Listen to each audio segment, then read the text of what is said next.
Salut, c'est Loïc, je suis le fondateur de GradiWeb, une agence e-commerce spécialisée sur Shopify. Aujourd'hui, je voulais vous parler un petit peu de SEO. Le SEO et Shopify, c'est un thème un petit peu compliqué et souvent mal compris. Beaucoup de gens considèrent que Shopify n'est pas du tout adapté pour le SEO, d'autres considèrent qu'un simple plugin va permettre de tout résoudre. La vérité, c'est que le SEO, quel que soit votre CMS, est un chantier particulièrement complexe et il va quand même falloir que vous y travaillez énormément. Chez nous, on va diviser le SEO en deux grands chantiers principaux. D'un côté, il va vous falloir mettre en place une base technique solide et vous allez voir que Shopify, malgré ses défauts, vous permet de mettre en place une base vraiment solide pour votre site e-commerce. Le deuxième chantier, c'est toute la partie de stratégie éditoriale, stratégie de contenu qui va regrouper tout un ensemble d'éléments internes et externes à votre site pour pouvoir vous positionner de la bonne manière sur les réseaux sociaux. Dans cette vidéo, je vais vous montrer comment mettre en place les bonnes pratiques techniques sur votre site et ce que vous devez faire pour y arriver.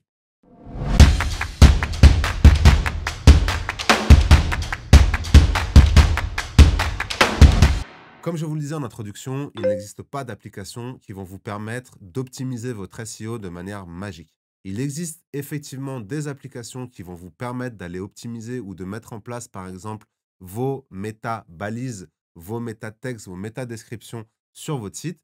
Mais derrière, elles ne vous permettront pas d'aller optimiser la structure H1, H2, H3, d'aller optimiser votre sitemap ou d'aller optimiser tout un tas d'éléments à mettre en place sur votre site. Donc, je vous conseille quand même de regarder les plugins qui existent puisqu'ils vont vous favoriser, ils vont vous faciliter la vie. Mais derrière, comprenez qu'il y a vraiment tout un tas de points à vraiment travailler pour pouvoir optimiser votre site en termes de SEO. Pour positionner votre site, il y a vraiment deux piliers principaux. Je vous le disais, il y a d'un côté la partie technique, de l'autre côté le sujet éditorial. J'aborderai pas le sujet éditorial aujourd'hui parce que c'est un vaste sujet extrêmement complexe, extrêmement avancé.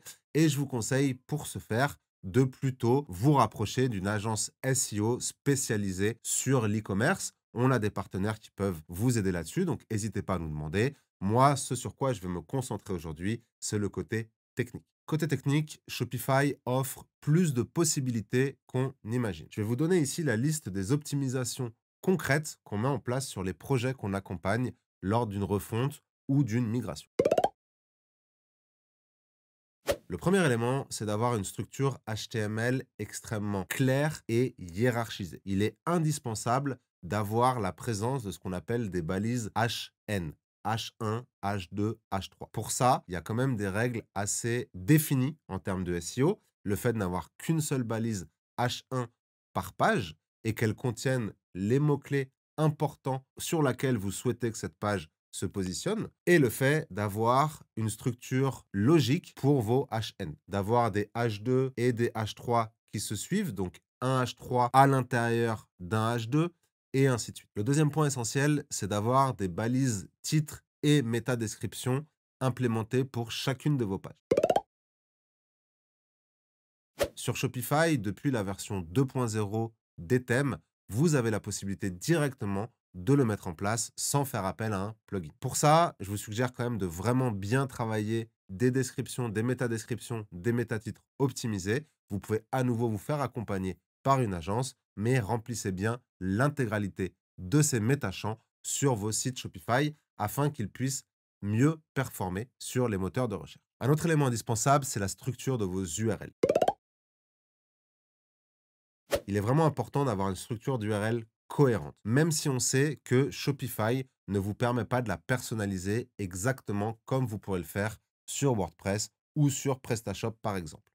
Shopify va forcément inclure dans vos URL des éléments comme un slash product, un slash page ou un slash collection qui peuvent être un petit peu ennuyants, mais vous avez quand même la possibilité d'aller personnaliser la fin du slug et je vous conseille de vraiment bien la travailler. Notamment si vous êtes dans le cadre d'un site international avec une gestion multilangue, pensez à bien traduire vos URL et pensez à construire vos URL de manière cohérente et structurée. Un des derniers points extrêmement importants sur lequel vous allez devoir faire attention, c'est au niveau de la performance et des Web Core Vitals, les guidelines de performance donnés par les moteurs de recherche et notamment Google. Vous avez la possibilité avec gtmetrics.com ou web.dev, qui est un outil de Google, de vérifier quelles sont les performances de votre site. Il faut vraiment faire attention à ce point-là, et notamment en mobile, puisque Google intègre les performances dans les critères pour positionner les pages sur le moteur de recherche.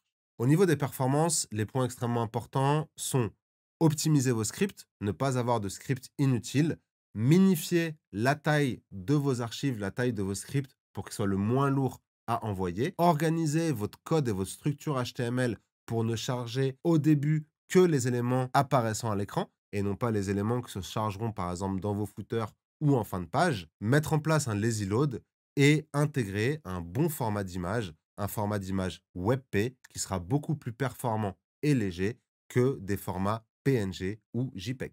Le dernier point, c'est vraiment de faire en sorte que votre site soit accessible pour les moteurs de recherche.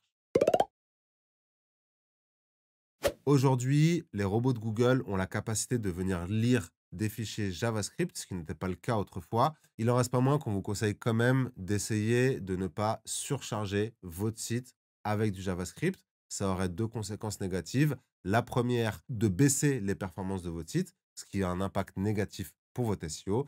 Et la deuxième, de complexifier pour Google la lisibilité de votre site et du coup, de pénaliser votre indexation. Il y a beaucoup d'autres points à prendre en compte, mais je ne vais pas tous les aborder aujourd'hui. Un petit conseil néanmoins, sur votre page collection, faites particulièrement attention à votre pagination et notamment au niveau des canonicales et veillez à ce que les filtres que vous mettez en place n'ajoutent pas sur vos URL des paramètres qui vont pouvoir ensuite, si ce n'est pas bien fait et si ce n'est pas bien caché pour les moteurs de recherche, aller multiplier l'indexation des pages sur des pages qui ne sont pas forcément utiles à vos utilisateurs, la page 2, la page 3, la page 4 de votre page collection. Donc faites vraiment attention à ce point-là.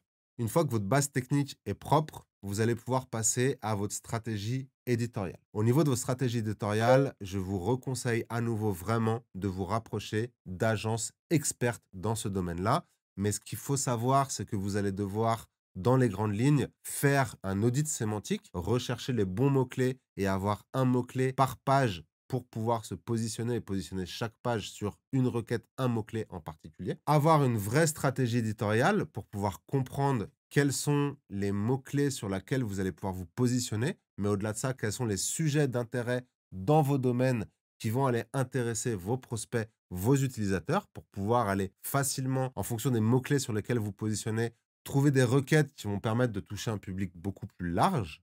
Une fois que votre base technique est propre, c'est le contenu qui fait la différence et vous allez donc devoir passer à cette seconde partie, cette seconde moitié du travail qui est la partie éditoriale. Je ne vais pas m'attarder beaucoup sur le sujet aujourd'hui. Je vous reconseille de contacter des agences plus expertes à ce niveau-là, mais dans les grandes lignes, ce qu'il faut savoir, c'est que vous allez, un, devoir mettre en place une stratégie de contenu éditorial, voir quels sont les contenus qui ont le plus de chances d'intéresser vos prospects. Deux, avoir un audit sémantique et comprendre pour chaque page de votre site quel est le mot-clé sur lequel elle devrait se positionner. Trois, travailler ce qu'on appelle votre maillage interne, faire en sorte que les pages de votre site renvoient vers d'autres pages de manière structurée et logique. Et quatre, travailler une stratégie de backlink pour avoir un grand nombre de sites externes qui ne sont pas vos sites à vous, qui renvoient vers votre site web. De cette manière-là, vous allez gagner en crédibilité et vous positionner de manière beaucoup plus efficace. Comme on l'a vu, le SEO sur Shopify, ça fonctionne.